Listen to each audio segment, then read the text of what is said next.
Bonjour, cette semaine dans l'atelier du jardin, nous allons vous proposer aujourd'hui avec mon collègue Justin de vous présenter une nouvelle tendance pour développer la biodiversité dans votre jardin. Il s'agit de l'hôtel à insectes. Pour réaliser ce projet, il nous faut tout d'abord 2 planches de 60 cm de hauteur par 25 de largeur, une planche de 85 par 25, 3 planches de 40 par 25 et 2 planches de 50 par 25. Les planches ne doivent pas être traitées et le bois doit être imputricible, c'est-à-dire naturellement résistant et de classe 3 ou 4 comme le Douglas. Mais avant tout, nous allons effectuer un mi-bois. Donc, c'est-à-dire que nous allons déduire l'épaisseur d'une planche sur la moitié de sa largeur par rapport à un axe central.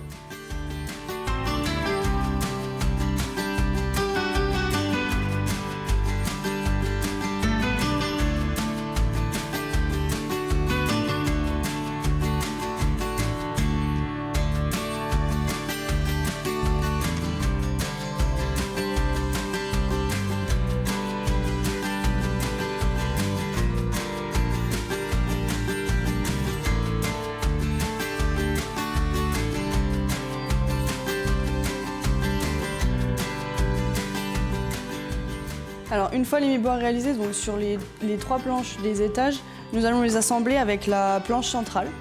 Et ensuite on passera à la fixation des planches extérieures en les préperçant en amont.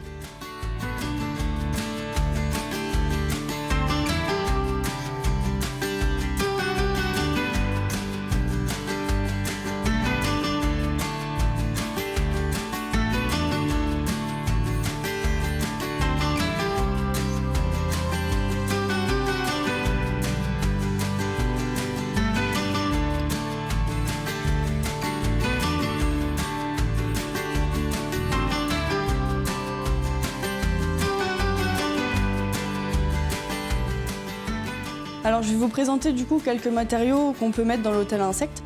Alors tout d'abord on peut mettre les copeaux de bois qui sont utiles pour les coccinelles afin qu'elles puissent manger les pucerons. Ensuite on a des tiges creuses pour les abeilles afin qu'elles exécutent leur rôle de pollinisatrices.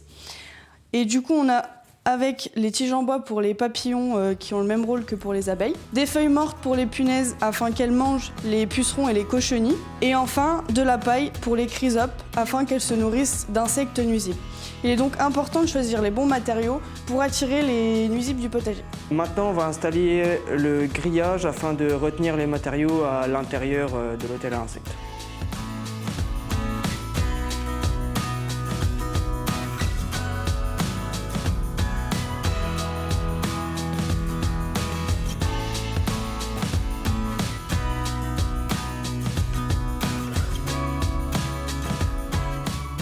On passe maintenant au remplissage de l'hôtel à insectes avec les matériaux qu'on place aléatoirement comme on veut.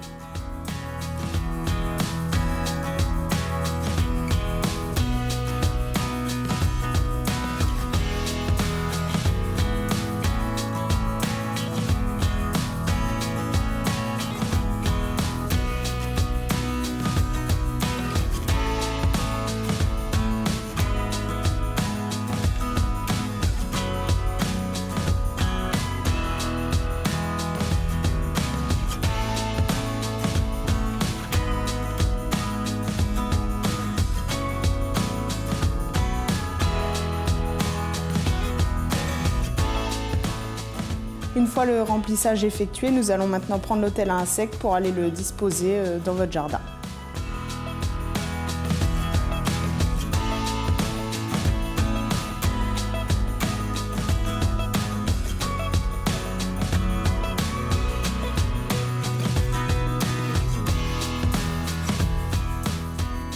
En ce qui concerne l'emplacement, il faut qu'il soit orienté vers le soleil et hors sol. On vous donne rendez-vous la semaine prochaine dans un nouvel atelier du jardin.